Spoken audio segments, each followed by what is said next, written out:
11มื้ออืม ครับตอพี่น้อง ฝนตกน้ำลง นอนบ่ โอ้ยหาก็มาแต่ห้านอยู่ทางหอพักนิคอนแล้วก็ เขาไม่ โอ้พักมีคอนโอ้ในปากทางน่ะบ่ หอพักนิคอนในปากทาง ไปยังน่ะ โอ้ยไปสากไปโทรศัพท์ก่อนซ้ำๆก็เอาไฟเข้ามาไฟยังบ่ทันได้เข้ามาเพราะว่าคนเฮาก็เอื้อนเนาะเพิ่นว่าอีก 2-3 มื้อ 4-5 มื้อพุ่นแหละฝนเซา โอ้ บ่ซั่นเฮาก็ลงไฟบ่ได้นะ อืม แม่นก็เพิ่นแหละจังไดก็อดเอาเนาะ โดย อดใจรอ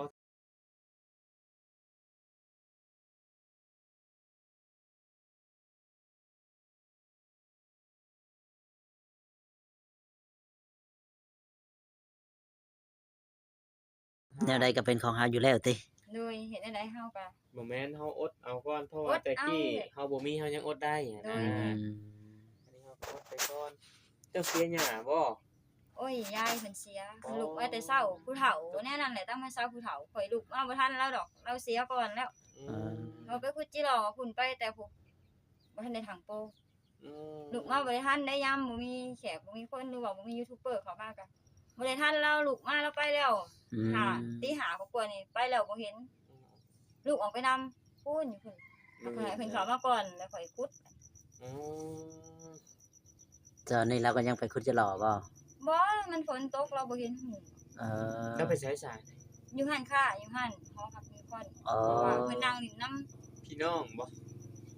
ก็ญาติห่างๆนะแบบ ญาติเพราะว่าผู้จักเนาะ โดยคนในบ้านนั่นแหละเพิ่นบ่มีหยังเพิ่นก็ซอยเฮาอยู่เด้หน้าเพิ่นก็อยู่ใกล้ๆนี่นะ อืมสวัสดีกับเฮาเนาะ วันนี้ไปรอตลาดบ่ โดยแม่มื้อก่อน มื้อก่อนเนาะ โดยแม่มื้อที่ว่า หลังจากจะมาตอนแรงนี่ตอนแรกเลยตื่นเช้ามาเลยแม่ไปตลาด ไปชื่อหยังน่ะ ไปซื้อแนวอยู่แนวกินหลายอย่าง เด้พุ่นน่ะเราตากไว้บ่ได้หลายนึงแล้ว อีหยังกันนั่นน่ะ หนังเค็ม โอ้ ซีนเนาะ สิ้นแห้งเป็นมีหลายอย่างอยู่ดอกเพิ่นซื้อ ไผพาไปย่างไปบ่ เซากึมมาหับ เอาเลย กับสาวกึมเนาะ เซากึมมาเวียง เอาเรื่องใส่พร้อม โดย อืม เพราะว่าเห็นในคลิปพี่น้องนี่เนาะเห็นได้เพิ่นไปเลาะตลาดพาสาวดีใจไปเลาะตลาดซื้อกับข้าวกับน้ำนั่นแหละพี่น้องนี่เนาะหรือว่าการสาวดีใจตอนนี้ก็ดีขึ้นหลายเติบว่ะ FC ว่ะหลายๆคนเพิ่นก็ให้กำลังใจ แม่น ถือว่า FC ของสาวดีจ้อยนี่หลายคนเพราะว่าเพิ่นติดตามมาตั้งแต่ก่อนอาจสิมีคนมาถ่ายทำเราในเมื่อก่อนเนาะพี่น้องเอ้ย แม่น เฮาก็เป็นเพิ่นคอมเมนต์กันดอกพี่น้องเอ้ยเนาะเพิ่นก็คอมเมนต์กันผู้เพิ่นรู้จักสาวดีจ้อยดีเพิ่นก็เรากำลังฝักฟื้นกับตัวอีหยังให้กำลังใจนั่นแหละผู้เพิ่นฮักเพิ่นแพงเนาะ โดย อืม กำลังใจเจ้าเลิกในสิ่งที่บ่ดีนั่นแหละเนาะ แม่นแล้ มี ว กำลังใจอยู่บ่หลายๆคนให้กำลังใจแบบนี้ โอ้ก็มีกำลังใจขึ้น พร้อม ได้ สิยาพร้อมสิสู้เนาะ โดยสู้กับปัญหาทุกอย่างสู้กับในบางอย่างเนาะทุกคนอาจสิบ่ฮู้เนาะถ้าว่า โอ้ย เฮาเลิกยาใหม่ๆมันสิมีหยังแหน่เข้ามาพัวพันกับเฮาในโรคภัยไข้เจ็บเนาะ อืม คืออย่างเช่นโรคลงแดงโรคลงแดงนี่เจ็บเบิดปวดเบิดเลย อืม ลงแดงหมดน่ะ มันเริ่มสิเกิดเลยเด้มันเริ่มแล้ว เออ หั้นนะมันเริ่มเลยเฮาต้องทนกับสภาพใครแต่มียากิน ยาเฮากินคือวิตามิน B12 อืม วิตามิ แก้ น ปวด รม โด่งแดงนี่แบบคือเฮาอยากกินแล้วบ่ได้กินแบบนี้บ่อยากไปแล้วบ่ได้ไปแบบนี้บ่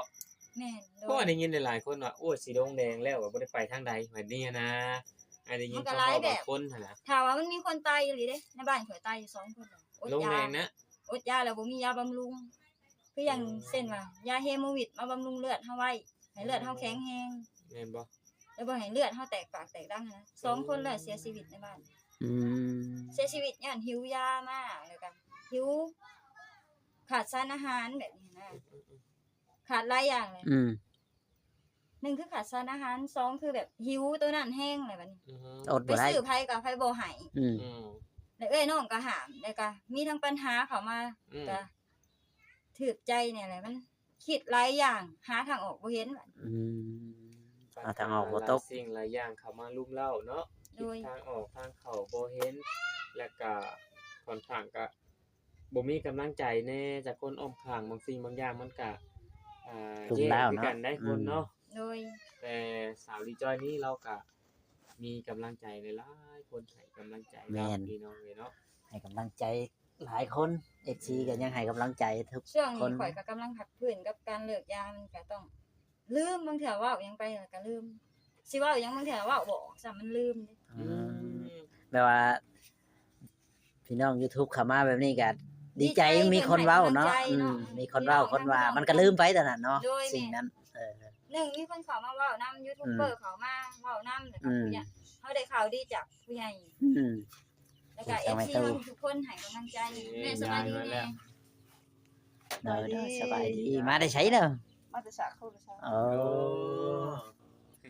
ขึ้นมายายขึ้นมา สายโทรศัพท์นั้นเพื่อนหลานบ่ บ่เฮ็ดกันบ้าน หมู่คู่เนาะ รู้จักกันเนาะ อยู่บ่อนอันนี้บ่อนเช้านี่ผักเช้านี่ เต็มแล้วยึดเต้นแหละ หยุดแล้ว เต็มเรียบร้อย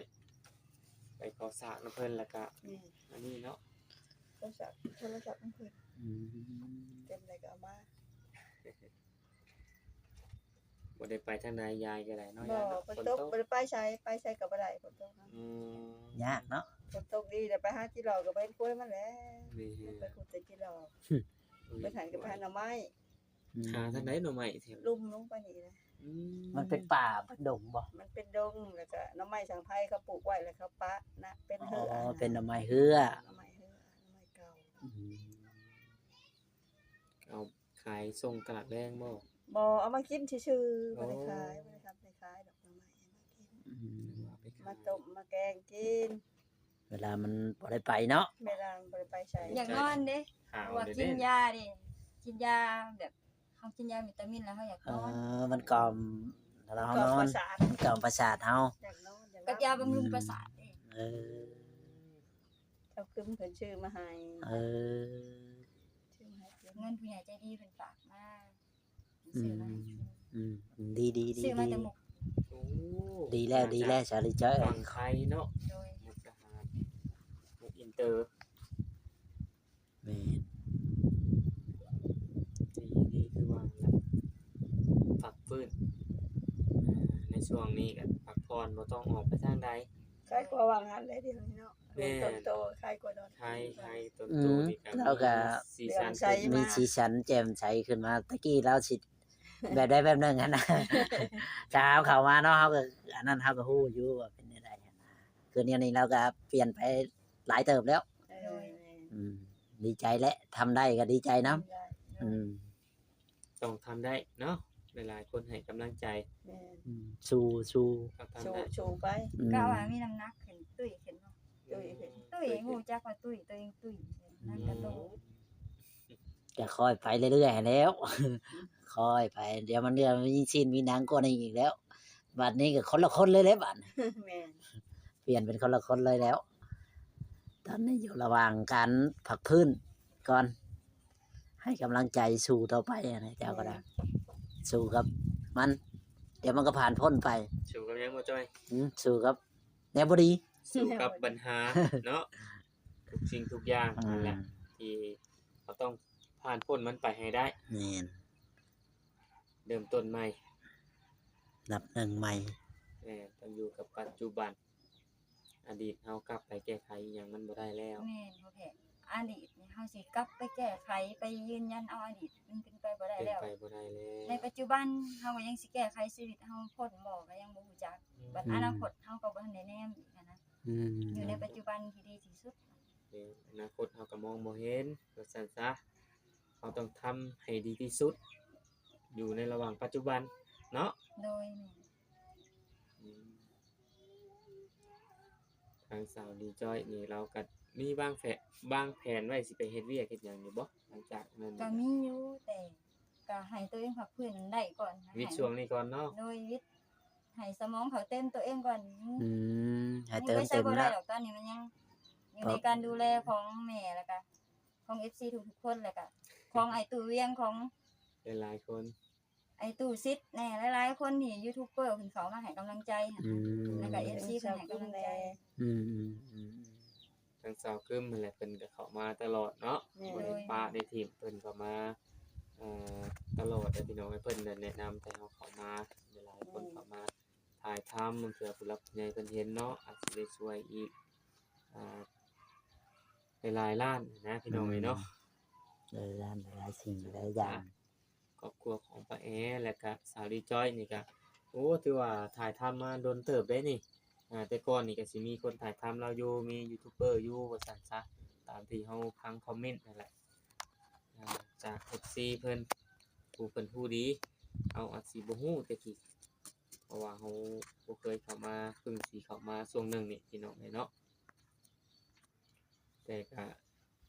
FC ของสาวดีจ้อยนี่หลายคนคอมเมนต์เข้ามาให้เป็นกำลังใจให้สู้ๆ โดย สู้ๆทุกสิ่งทุกอย่างเนาะสวัสดี จะ จ้ะ สู้ไปแล้ว แม่น เพิ่นก็อีต้นเจ้ากับแม่นี่แล้วหลายส่วนหลายก็อีต้นเจ้ากับแม่แม่แล้วเนาะอีก4หลายคนก็เพิ่นก็ให้กำลังใจ แม่ ทั้งลูกทั้งแม่นั่นแหละอยู่นำกันเนาะ โดย อืมกินข้าวแล้วบ่มื้อนี้นะ กินแล้ว กินกับผัดผักบุ้ง อืม ไผเป็นคนผัดน่ะ ข่อย เออ เฮ็ดกับข้าวเก่งเดี๋ยวนี้เนาะ เริ่มแล้ว เริ่มเฮ็ดเป็น เริ่มใช้ชีวิตแบบอันนั้นเนาะปกติแหละ แม่นเฮ็ดกับข้าวเก่งแต่ก่อนนี่ก็เฮ็ดดุอยู่บ่ กระดูกอยู่ โอ้คือว่าช่วงก่อนคือว่าแม่เฮ็ดกับนึ่งข้าวนึ่งน้ำนี่สิเป็นแม่แม่นบ่ โดย อืม นี่แหละเริ่มเปลี่ยนแล้ว ปัดเปลี่ยนไปนั่นแหละเนาะเพราะว่าแม่ก็เฒ่าแก่ชราแล้วว่าซั่นซะเฮ็ดอันเฮ็ดนี่ก็คือว่าแหละสิบ่ว่องบ่ไหวแล้ว บ่ไว้แล้วเฒ่าแล้วเฮ็ดจังได๋ แม่น เสียหญ้าก็ได้มื้อละคืบพุ่นเด้ เอาแล้วไม่ตู้ไอ้ชำนั้นเลยค่อยไป มี ค่ แต่ อยไปค่อยไป อืม มีแต่ลูกสาวนั่นแหละต้องทางแม่ก็ต้องอาศัยลูกสาวพึ่งพิงลูกสาว เสียมาฮอดนี้แล้วสิหยุดมันเป็นขี้ตมแท้ อืม ๆเสียหลายมันก็เปื้อนแล้วปัญญาเขา เตือ ยั น งออก เนาะเอามีแต่ว่าเสียตัวนั้นแล้วเขาก็ทิ่มออกไปเนาะยายเนาะ แม่นสิเอารถสิเอารถเข็นเขายืมรถเข็นเขามาฮุบออกไปใช้ทางบ่มันรถบ่มันน่ะ อืม บ่มันลุกนะ มันลุกมันลนมันโลมนี่เนี่ยพี่น้องดินนี่เป็นดินซื้อบ่หรือว่าดินของเจ้าแต่ ดินแต่พ่อแต่แม่ แต่พ่อแต่แม่ ให้เพิ่นปั้นให้อยู่พ่อแม่